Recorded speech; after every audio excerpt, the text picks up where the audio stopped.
일곱 줄을 셀 테니 곡식의 낫을 세는 첫날부터 일곱 줄을 세어 내 하나님 여호와 앞에 칠칠절을 지키되 내 하나님 여호와께서 내게 복을 주신 대로 내 힘을 헤아려 자원을 예물을 드리고 너와 내 자녀와 노비와 내 성중에 있는 레위인과 및 너희 중에 있는 객과 고아와 과부가 함께 하나님 여호와께서 자기의 이름을 두려워하시고 택하신 곳에서 내 하나님 여호와 앞에 즐거워할지니라. 너는 애굽에서 종되었던 것을 기억하시고 이 규례를 지켜 행할지니라. 오늘 있다가 내일 아궁이에 던져지는 들풀도 하나님이 이렇게 입히시거든. 하물며 너희 일일까 보냐. 믿음이 작은 자들아, 그러므로 염려하여 이르기를 무엇을 먹을까 무엇을 마실까 무엇을 입을까 하지 말라. 이는 다 이방인들이 구하는 것이라. 너희 하늘 아버지께서 이 모든 것이 너에게 있어야 할 줄을 아시느니라. 그런즉 너희는 먼저 그의 나라와 그의 의를 구하라. 그리하면 이 모든 것을 너에게 더하시리라. 그러므로 내일 일을 위하여 염려하지 말라. 내일 일은 내일이 염려할 것이요 한날의 괴로움은 그 날이 족하니라. 아멘. 하나님께서 우리에게 주신 말씀입니다. 네, 오늘은 신명기 16장의 말씀과 마태복음 6장 말씀을 통해서 감사하는 삶이라는 제목으로 말씀의 은혜를 나누려고 합니다. 자, 오늘은 맥추감사주일로 지킵니다. 이름대로 한다면 보리 수확을 끝내고 드리는 감사주일이라고 할 수가 있겠지요. 자, 그렇지만 우리가 매주일 드리는 예배는 사실 매일매일이 감사주일입니다. 우리가 주일에 예배를 드리는 것은 주님의 부활을 기념하고 기억하고 감사하고 소망하는 마음으로 예배를 드리는 거예요. 그렇기 때문에 매주일 예배가 우리에게는 감사의 예배요 또 소망의 예배가 되는 것이죠. 자, 교회력에 따라 우리가 특별하게 이제 맥추감사주일로 지키는 것은 물론 이제 우리나라에 처음 기독교가 들어왔을 때 우리나라도 많은 분들이 농업에 종사했고 그러다 보니까 이제 삶의 리듬이 이 농사 짓는 일에 대부분 익숙해져 있었고 그래서 이제 이맘때쯤에 보리를 수확해서 하나님 앞에 첫 열매를 드리며 감사하는 주일로 지켰던 것에서 이 맥추감사주일이 우리 교회가 지키는 그런 절기가 되었습니다. 물론 성경적인 기원을 따르고 있지요. 구약의 말씀에 보면 하나님이 명령하신 세 개의 중요한 절기가 있어요. 유월절 그리고 오늘 우리가 지키는 77절, 이제 맥추절 77절이라고 하지요. 그리고 가을에 지키게 되는 수장절 혹은 장막절이라고 하는 세 개의 절기가 있습니다. 이 절기는 하나님이 만드셨어요. 그리고 하나님이 말씀하셨고 이스라엘 백성들에게 반드시 지켜야 한다 명령했습니다. 이유가 있어요. 기억하게 하기 위해서. 자, 무엇을 기억합니까? 하나님의 은혜, 하나님의 돌보심, 하나님이 어떻게 지키셨는지를 기억하게 하기 위해서입니다. 여러분, 제가 기회 있을 때마다 말씀드리지만 건강한 신앙생활, 우리가 신앙생활을 잘 하기 위해서는 기억을 잘 해야 해요. 주님께 예배하는 것을 기억해야 합니다. 그리고 무엇보다도 주님께서 우리를 위해서 생명을 주신 것을 기억해야 해요. 그리고 날마다의 삶 속에 우리를 지키시고 인도하시는 하나님의 은혜를 기억해야 합니다. 자, 하나님께서는 잘 기억하게 하기 위해 이스라엘 백성들에게 세 개의 절기를 만들게 하셨어요. 그리고 그 절기는 이스라엘 백성들에게 특별한 날이 된 것이지요. 우리나라도 전통적으로 특별한 날을 지키는 그런 절기가 있는 거와 비슷하다고 보시면 되겠습니다. 그렇지만 이스라엘 백성들은 그 절기의 중심이 하나님이었어요. 그래서 하나님 앞에 나와 예배하고 제사를 드리고 그리고 하나님께 감사한 것이죠. 자, 오늘 우리가 맥추절로 지킵니다. 하나님께서 구약시대 이스라엘 백성들에게도 이 맥추절을 지키게 하셨어요. 이스라엘도 우리나라랑 거의 비슷한 그런 생활의 리듬이 있었던 것 같아요. 그래서 이스라엘도 지금쯤이 되면 이제 보리 수확을 할 때가 되었지요. 이스라엘은 사실 보리보다는 밀을 먼저 수확을 했다고 합니다. 그래서 밀을 첫 수확하기 위해서 낫을 대는 날을 기념으로 해서 이제 그 모든 수확이 끝날 때쯤 돼서 이제 하나님께 예배하고 제사를 드리던 날이 바로 이 맥추절이었어요. 오늘 우리가 신명기 본문을 읽었는데 신명기 본문에는 77절이라고 이렇게 명명이 되어져 있지요. 왜냐하면 처음 낫을 대는 날로부터 시작해서 7일씩 7번 그렇게 지키라고 해서 77절이에요. 그러니까 약 50일이 되는 거죠. 그래서 이 77절이 신약 시대에 오면 오순절로 지키게 되는 것입니다. 50일. 여러분, 우리가 오순절 하면 무엇을 가장 먼저 떠올립니까? 오순절 성령 강림의 사건이 있어요. 여러분, 성령 강림이 오순절에 있는 것도 우연이 아니에요. 여러분, 오순절 성령 강림을 통해서 마가의 다락방에 모여 있던 사람들이 큰 은혜를 받았어요. 그리고 겁 많고 두려움에 떨고 있던 그 사람들이 성령 충만함을 받아서 세상에 나가서 예수 그리스도를 선포하기 시작을 했어요. 그리고 교회가 시작된 것이죠. 오순절 성령 강림의 역사는 예수 그리스도의 첫 번째 열매라고 볼 수 있는 거죠. 예수님께서 죽으시고 부활하심으로 하나님 나라의 생명의 첫 열매가 되신 것처럼 오순절 성령 강림의 사건을 통해서는 교회가 시작된 것이에요. 그리고 저와 여러분이 주님 앞에 드려지는 첫 열매로서 오늘 예배하고 있는 것입니다. 자, 그래서 이 맥추절 77절 오늘 우리도 마찬가지예요. 이 맥추감사주일에 가장 먼저 기억해야 할 것은 우리도 첫 열매로 하나님께 감사를 드리자입니다.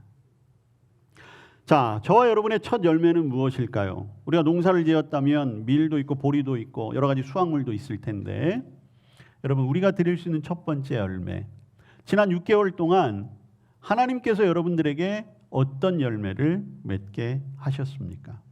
한번 잘 생각을 해보세요. 어떤 수확들이 있으셨습니까? 어떤 기쁜 일이 있으셨습니까? 근데 잘 생각을 해보니까 저 역시도 마찬가지예요. 아직 1년이 지나지 않았다는 생각 때문에 나한테 주신 첫 열매가 무엇이지? 그런 질문을 저 스스로에게도 하게 되었지요. 자, 오늘 첫 열매를 드린다라고 하는 것은 문자 그대로 첫 번째 거둔 수확을 드린다는 의미도 되지만 오늘 우리는 이 맥추감사주일을 맞이하면서 이렇게 그 첫 열매의 의미를 다시 한번 생각해 보아야 합니다. 첫 열매라고 하는 것은 처음 열매라는 뜻도 되지만 가장 귀한 것이라는 의미도 가지고 있어요. 여러분, 저와 여러분에게 있어서 좋은 것, 그리고 소중히 여기는 것, 그리고 그 어떤 것과도 바꿀 수 없는 것들이 있지요. 무엇이 있겠습니까? 우리가 날마다 살아가는 생명일 수 있어요. 저와 여러분을 함께 살아가게 하는 우리의 가정일 수 있습니다. 여러분들이 일하는 일터일 수도 있고요. 또 여러분들의 자녀일 수도 있어요. 그리고 지금 여러분들이 마음을 다해 준비하고 계획하고 있는 어떤 미래를 향한 여러 가지 소망도 될 수 있는 것이죠.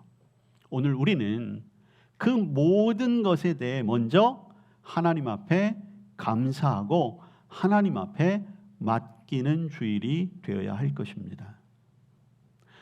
여러분, 믿음 생활은 내가 지금 가장 귀하게 여기는 것, 그것을 하나님 앞에 드림으로 내 삶에 있어 가장 귀한 분은 하나님이십니다. 이렇게 고백하는 것입니다. 여러분, 첫 열매를 드린다라고 하는 것에는 내가 가장 귀하게 여기는 것을 드립니다. 거기에 더하여 내 것의 주인이 하나님이십니다. 나의 모든 복이 하나님께로부터 왔습니다. 라고 하는 고백도 있는 거예요. 자, 오늘 우리 교회학교 어린이들도 함께 예배하고 있는데, 자, 누가 대답할 수 있을까? 지난 1월 달부터 6월 달까지 우리 초등부 어린이들에게 있어서 가장 감사한 게 뭐가 있을까?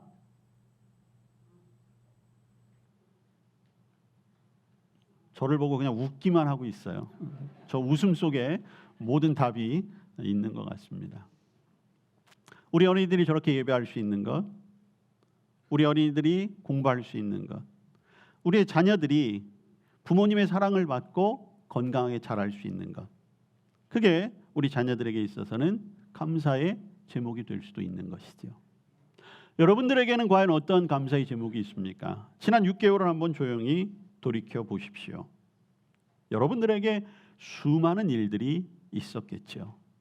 여러분들의 가정에, 여러분들의 일터에, 또 여러분들의 삶의 과정 속에 때로는 고통의 순간도 있었고 아픔도 있었고 때로는 절망의 날들을 보낸 때도 있었을 것입니다.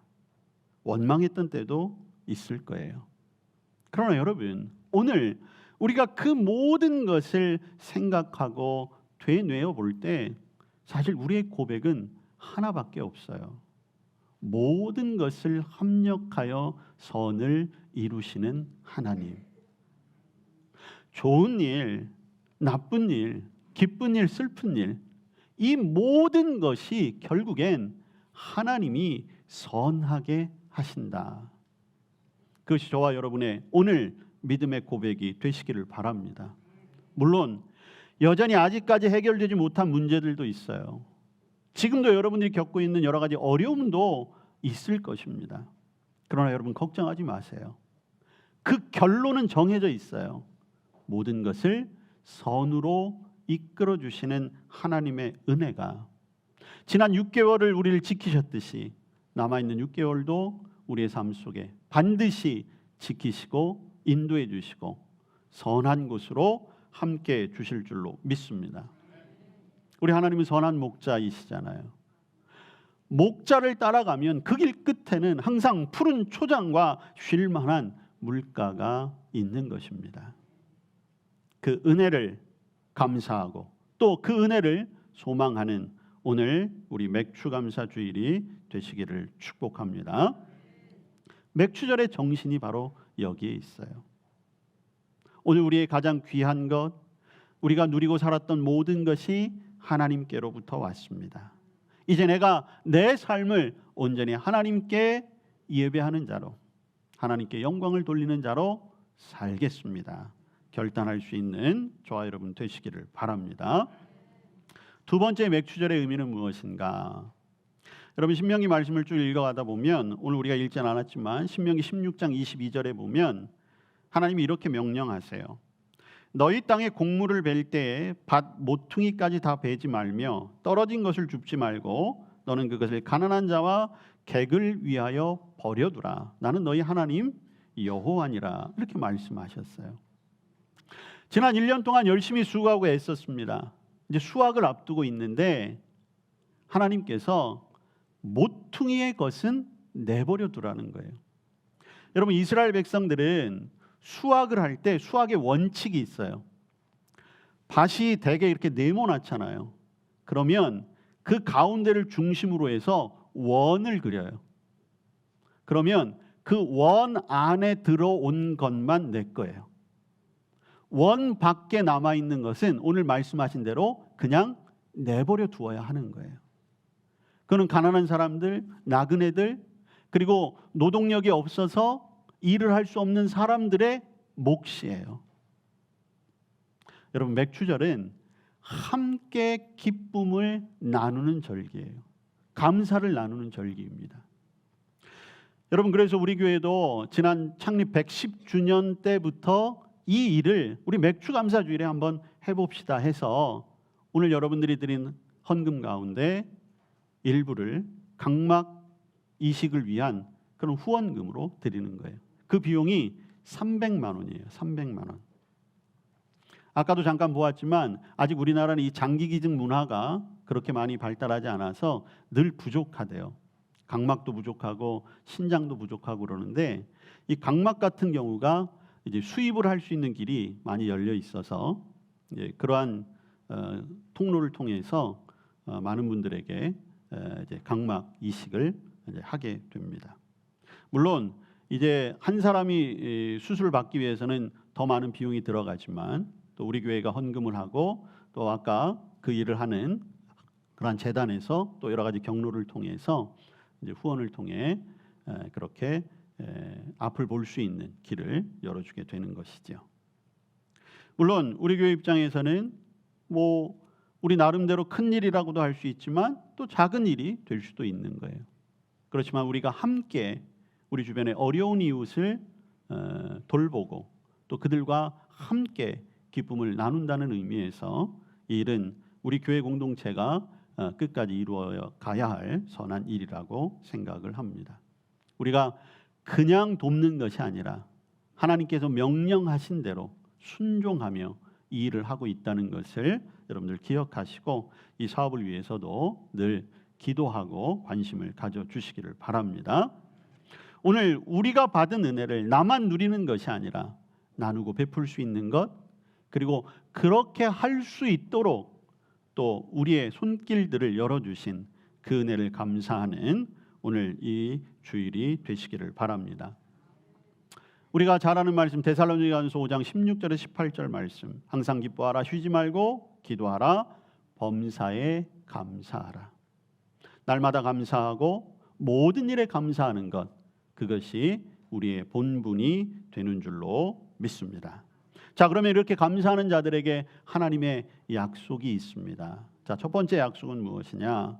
출애굽기 말씀에 보니까 하나님 앞에 나오는 자들에게 내 지경을 넓혀 주시겠다 약속하셨습니다.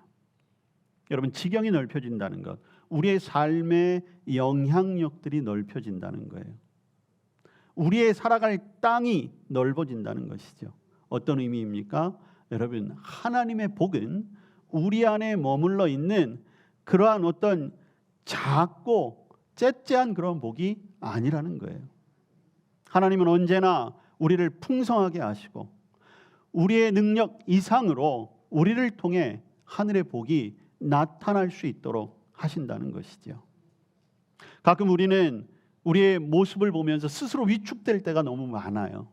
그러나 여러분, 그런 위축에서 벗어나 오늘 약속의 말씀처럼 내가 온전한 감사를 드릴 때 내 삶의 지경을 넓히셔서 우리로 하여금 나누게 하시고 또 우리로 하여금 돕게 하시고 우리로 하여금 섬기게 하시는 그러나 하나님의 은혜와 축복이 있음을 다시 한번 확신하고 하나님 앞에 영광 돌릴 수 있는 저와 여러분 될 수 있기를 축복합니다. 감사하는 자에게 반드시 그 지경을 넓혀 주십니다. 두 번째로는 오늘 예수님께서 산상수훈의 말씀을 통해 우리에게 약속하신 것 중에 하나입니다. 염려하지 않게 하신다는 거예요. 오늘 우리가 마태복음의 본문을 읽었습니다. 마태복음의 본문에서 예수님께서 분명히 말씀하시잖아요. 염려하지 마라. 야, 들에 저 핀 꽃도 내가 먹이고 입히고 공중에 나는 새들도 내가 먹히는데 하물며 내가 내 생명까지도 주고 사랑한 너희들을 그냥 내버려 두겠느냐. 염려하지 말라는 거예요. 여러분, 염려하지 않기 때문에 감사하는 것입니다. 우리가 감사하지 못하기 때문에 염려하고 있는 거예요. 감사와 염려는 반비례합니다. 그러나 감사와 믿음은 또 정비례하는 거예요. 우리의 믿음이 크면 클수록 우리에게는 날마다 감사의 삶들이 이어지게 될 것입니다. 여러분, 제가 지난 월상 예배 때 말씀드렸잖아요. 감사와 기억은 같은 단어를 뿌리를 하고 있어요. 자, 이 말은 어떤 의미예요? 기억하면 기억할수록 우리에겐 감사만이 남는 것입니다. 물론 우리의 마음에 차지 않겠죠. 그러나 여러분, 그것을 깊이 묵상하면 묵상할수록 이제까지 지켜주신 에베네셀의 은혜가 있었고 그리고 지금도 함께 하시는 임마누엘의 은혜가 있는 거예요. 여러분, 오늘 30절 말씀, 오늘 있다가 내일 아궁이에 던져지는 들풀도 하나님이 이렇게 입히시거든 하물며 너희일까 보냐. 오늘 이 말씀이 저와 여러분에게 위로가 되는 말씀이 되시기를 바랍니다. 새로운 용기를 얻는 말씀이 되시기를 바랍니다. 우리를 건강하게 하실 것입니다. 여러분의 물질의 어려움도 하나님께서 풍성함으로 바꾸어 주실 것입니다. 여러분들을 짓누르고 여러분들을 위축하게 하는 삶의 여러 가지 문제들 걱정하지 마세요. 하나님께서 해결해 주실 거예요. 우리 입장에서는 원망과 불평과 불가능이지만 그러나 하나님 편에서는 우리의 축복의 통로가 됨을 믿으시기 바랍니다. 저와 여러분은 하루살이의 인생이 아니에요. 하나님 우리를 향하여 원대한 꿈과 소원을 가지고 계십니다. 그래서 우리를 입히시고 먹이시고 살게 하시는 거예요. 우리에게 필요한 것 믿음만 있으면 되는 것입니다. 그러면서 오늘 우리에게 말씀하시잖아요. 그런즉 너희는 먼저 그의 나라와 그의 의를 구하라. 그리하면 이 모든 것을 너희에게 더하시리라. 저와 여러분의 삶 속에 끊임없이 말씀하시고 끊임없이 보여주시는 하나님의 뜻에 순종하며 살아가는 저와 여러분 되시기를 바랍니다. 그러면 하나님께서 모든 것을 채워주실 것입니다. 세상 사람들은 염려 속에 살아갑니다. 미래는 언제나 불투명하다고 합니다. 불안전하다고 합니다. 그러나 여러분 우리는 그렇지 않습니다. 우리에게는 변하지 않고 완전한 하나님 나라의 소망이 있습니다. 그 소망을 바라보면 매일매일 우리는 은혜요 감사일 뿐입니다. 감사는 지금 내가 무엇을 얻어서 하는 것이 아닙니다. 그럼에도 불구하고 내가 받은 은혜가 있기에 그것을 기억하며 감사하는 것이죠. 앞으로 우리에게 베풀어 주실 더 큰 풍성한 은혜를 미리 바라보며 감사하는 저와 여러분 될 수 있기를 주님의 이름으로 축복합니다. 기도하겠습니다. 맥주감사주일 주님께서 우리에게 귀한 절기를 허락하신 그 의미를 다시 한번 되새깁니다. 우리의 가장 좋은 것으로 하나님께 영광을 돌리게 하시고 이제까지 지켜주신 하나님 앞으로도 인도해 주실 것을 믿고 감사하는 우리 모두가 되게 하여 주시옵소서. 예수님 이름으로 기도합니다. 아멘.